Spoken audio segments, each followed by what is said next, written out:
Hi, Alison Shepard here, and I want to talk to you about laying in local color. What I mean by local color is actually just laying in the color that you perceive with your eyes.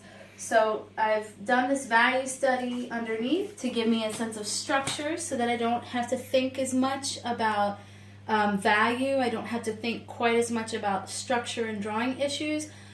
Value, structure, and drawing issues will be part of the process throughout the entire creation of paintings. So they never really go away, but it can make life a little bit easier if you get the gist of what's happening with the value structure down with a monochromatic underpainting. At least I feel that works really well for me.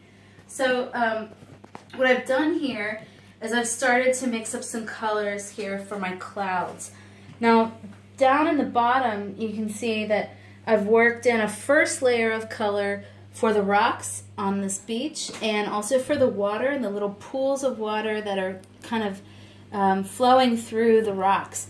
That was primarily just ultramarine blue and burnt umber. For the sky, same thing. It was just ultramarine blue with just a little bit of burnt umber just to kind of knock down the chroma of the color, and by chroma I mean the intensity and the purity and sort of the saturation of the color.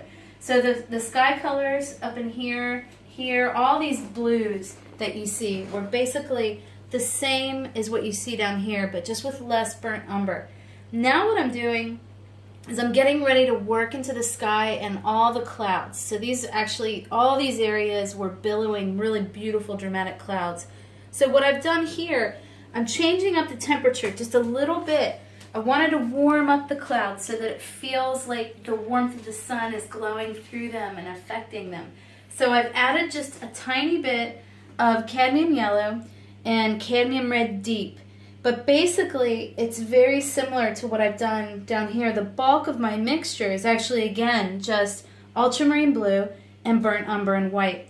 But again, just a touch, just a little tiny bit of cadmium red deep, cadmium red yellow, and I mix up the darkest color first, and then I'm just adding white as I go. So I have 1, 2, 3, 4, 5, 6, 7 values, and then I'll probably come in for some darker darks and some brighter brights. Usually, to get the full range of values that you're looking for, you're going to end up with about 9 values in a painting that has a lot of contrast. So this is sort of in progress of the next phase of laying in the color, and I'll be back with you for what's going to happen next with the finishing touches.